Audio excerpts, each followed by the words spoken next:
வணக்கம். காலமெல்லாம் கதைகள் சேனலில் உங்களுடன் உங்கள் ராஜி ராமானுஜம். மொழிபெயர்ப்பு புதினமான தாரகையின் 13வது பாகத்தை இந்த பதிவில் பார்க்கலாம். ட்ரேசி பணக்காரர்களை மட்டும் கொள்ளையடித்து வந்தாள், சிலரை முட்டாளாக்கினாள். இதில் என்ன செய்கிறாள்னு பார்ப்போம். அது ஒரு ஆகஸ்ட் பிற்பகல். ஒயிலும் ஒய்யாரமுமாக ஒரு சீமாட்டி, மார்கரெட் என்பது அவள் பெயர், ஓட்டலின் லிஃப்டை நோக்கி கம்பீரமாக நடந்து சென்று கொண்டிருந்தாள். அவளை பார்த்து அனைவரும் மயங்கினார்கள். தனக்குள் சொல்லிக்கொண்டாள், எனக்கு எல்லா வேஷமும் கச்சிதமாக பொருந்தது அப்படின்னு சொல்லிக்கிட்டே நடந்து போயிட்டுருக்கும்போதே ஒரு வயசானவர் வந்து இடிச்சிட்டு போனார். அவளுடைய பொருள்களெல்லாம் கீழே விழுந்துருச்சு. ஐயோ சாரி அப்படின்னு திரும்ப எடுத்து கொடுத்துட்டு போயிட்டாரு. அன்னைக்கு நைட்டு ஒரு 8 மணி இருக்கும். அவர் திரும்ப வராரு ட்ரிங்க்ஸ் பண்ணுற இடத்துக்கு. உங்கள் கூட சேர்ந்து ட்ரிங்க்ஸ் பண்ணலாமா? ஓ, உங்களுக்கு என்ன ஆர்டர் பண்ணட்டும்? ஷாம்பைன். நான் காலையில் உங்களை இடித்ததுக்கு என்னை மன்னிச்சிருங்க. என் பேர் ப்ரொஃபஸர் அடால்ஃப். உங்கள் பேர் ட்ரேசி. உங்களுக்கு பணம் இருக்குதா? ஓ, நான் இன்னும் பெரிய பணக்காரனாக போகிறேன். என்ன சொல்கிறீங்க? புரியலையே. உங்கள்கிட்ட நான் சொல்லணும், ஆனால் சொன்னால் என்னை பைத்தியக்காரன்னு சொல்லக்கூடாது. சொல்லாட்ட என் மண்டை வெடிச்சிரும். சும்மா சொல்லுங்கள். 1958 ஒரு கப்பலை இளவரசர் பிலிப் அனுப்பிச்சி வச்சார். அந்த கப்பல் முழுசும் தங்க கட்டிகள், $5 கோடி இருக்கும். அந்த கப்பல் போகும் பொழுதே மூழ்கிடுச்சுன்னு ஒரு செய்தி தெரியுமா உங்களுக்கு? அதை பற்றி தான் நான் ஆராய்ச்சி பண்ணிகிட்ருக்கேன். அந்த கப்பல் மூழ்கினத இடத்தோட ப்ளூ பிரிண்ட், அந்த பேப்பர் எனக்கு இப்போ சிக்கி இருக்குது. அப்படியா? ஆமாம். ஆனால் உண்மையிலே அந்த கப்பல் மூழ்கின மாதிரி ஒரு செய்தியை பரப்ப விட்டுட்டாங்க. இப்போ அந்த கப்பல் கடலுக்கு அடியில் தான் இருக்குது, தங்க கட்டிகளோட. அடடா, எப்படி தெரியும் உங்களுக்கு? இதெல்லாமே தான் நான் ஆராய்ச்சி பண்ணிக்கிட்டு இருக்கேன். இப்போ அந்த கப்பலை மீட்டால் நம்ம $5 கோடி தங்கத்தை எடுக்கலாம். இதை சொன்னால் தான் என்னை எல்லாரும் பைத்தியக்காரன்னு சொல்கிறாங்க. பரவாயில்ல, நான் நம்புகிறேன். இப்போ எப்படி அந்த கப்பலில் உள்ள புதையல்களை எடுக்க முடியும்? ஒரு வாடகை கப்பல் ரெடி பண்ணணும், சிலரை அனுப்பணும், அவங்களுக்கெல்லாம் பணம் கொடுக்கணும். இப்போ உங்கள்கிட்ட பணம் இல்லை, அப்படித்தானே? ஆமாம். இன்றைக்கி காலையில் கூட $20,000 சூதாட்டத்தில் தொலைச்சிட்டேன். இப்படியே தான் பண்ணிகிட்ருக்கேன் நான். ஆனால் எனக்கு ஆசை மட்டும் இருக்குது, என்னால் செயல்படுத்த முடியல. யாரும் எனக்கு ஹெல்ப்பும் பண்ண மாட்டேங்கிறாங்க. டோன்ட் வரி, ஒரு 5 நாளில் உங்களுக்கு நான் ஒரு $1,00,000 ரெடி பண்ணி கொடுக்குறேன். நான் வந்து பார்ட்னர் ஆகிக்கலாம், பாதி பாதி. அப்படியே ஆனந்தத்தில் அவர் அப்படியே கண்ணீர் விடார் ப்ரொஃபஸர் அடால்ஃப். நீங்களாவது என்னை நம்புறீங்களே அப்படின்னு சொல்லிட்டு.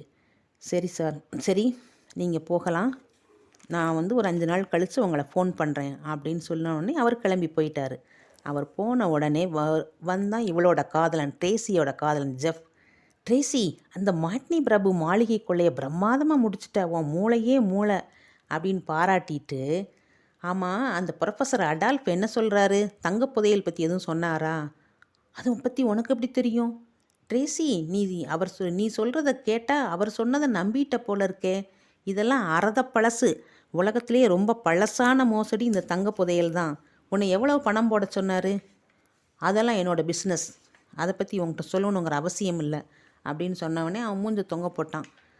சரி பரவாயில்ல, நீ என்ன வேணாலும் பண்ணிக்கோ. இன்றைக்கி நைட்டு ஒரு டின்னருக்கு போகலாமா? அங்கே பெலோட்டோன்னு ஒரு விளையாட்டு சூப்பராக இருக்கும். ஓகே. அது என்ன பெலோட்டோ? நம்ம ரொம்ப ஒன்றும் நல்லா இருக்கிற மாதிரி தெரியலையே அப்படிங்கிறா ட்ரேசி. என்ன நீ இப்படி சொல்லிட்ட? ஒரு பந்தை எடுத்து வேகமாக வீசுவாங்க சுவரை பார்த்து. அது திரும்ப ரிட்டர்ன் வரும் பொழுது கரெக்டாக கூடையில் பிடிச்சிடணும், இல்லை மண்டையை பொழந்துரும் தெரியுமா அப்படின்னு சொல்லிகிட்டு இருக்கும்போதே ட்ரேசியை மண்டையை பார்த்து ஒரு பால் வருது. உடனே ட்ரேசியை கீழே தள்ளி அவன் மேலே படுத்துட்டான் ஜெஃப். திரும்ப எந்திரிச்சு தேங்க்யூ அப்படின்னு சொல்லிட்டு 2 பேருமே கூச்சப்பட்டுக்கிட்டு விளைவிக்கிறாங்க. அவனுக்குள்ள காதல் பொங்குது, ஆனால் இவளுக்கு ஒரு சந்தேக காதல் மட்டுமே இருந்துக்கிட்டு இருக்குது. சரி ட்ரேசி, ஆனால் அந்த ப்ரொஃபஸருக்கு மட்டும் பணம் கொடுத்துறாத என்ன அப்படின்னு சொல்லிக்கிட்டே அவன் கிளம்புறான். அதெல்லாம் முடியாது, அப்படி தான் நான் கொடுப்பேன் அப்படின்னு அவள் சொல்லிடுறா. இப்படியே போயிட்டே இருக்கும் பொழுது அவன் சொன்னது உண்மைதான், ஜெஃப் சொன்னது உண்மைதான்.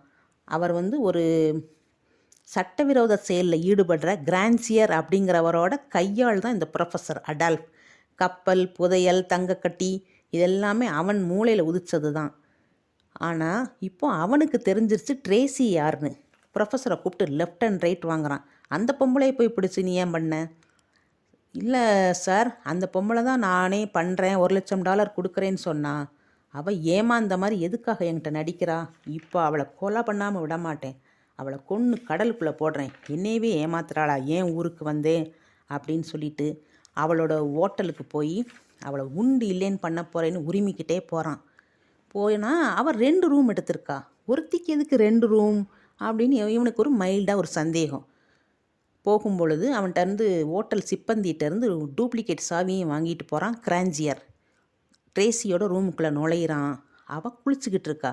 வெயிட், நான் குளிச்சுட்ருக்கேன் அப்படின்னு உள்ளேருந்து குரல் மட்டும் கொடுக்குறா. இவன் அந்த ரூமெல்லாம் சுற்றி பார்க்குறான். ஒரு ரூமை திறந்து பார்த்தா உள்ளே ஒரு கயிறு கட்டியிருக்கு. ரூம் இருட்டாக இருக்குது. அந்த கயத்தில் ஈரமான $100 நோட்டுகள் வரிசையாக தொங்கிட்டு இருக்குது, காய போட்டிருக்கிறாங்க.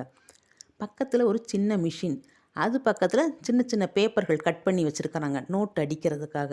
இவனுக்கு புரிஞ்சு போச்சு. ஓ, கள்ள நோட்டு அடிக்கிறியா நீ, இதை வச்சே உன்னைய மாற்றம் பாரு அப்படின்னு சொல்லிகிட்டு இருக்கும்பொழுதே ட்ரேசி வந்துட்டா. இங்கே என்ன பண்ணுறீங்க அப்படின்னு கோவமாக கேட்குறா. கள்ள நோட்டு அடிக்கிறவங்களுக்கு கோவம் வேறையா?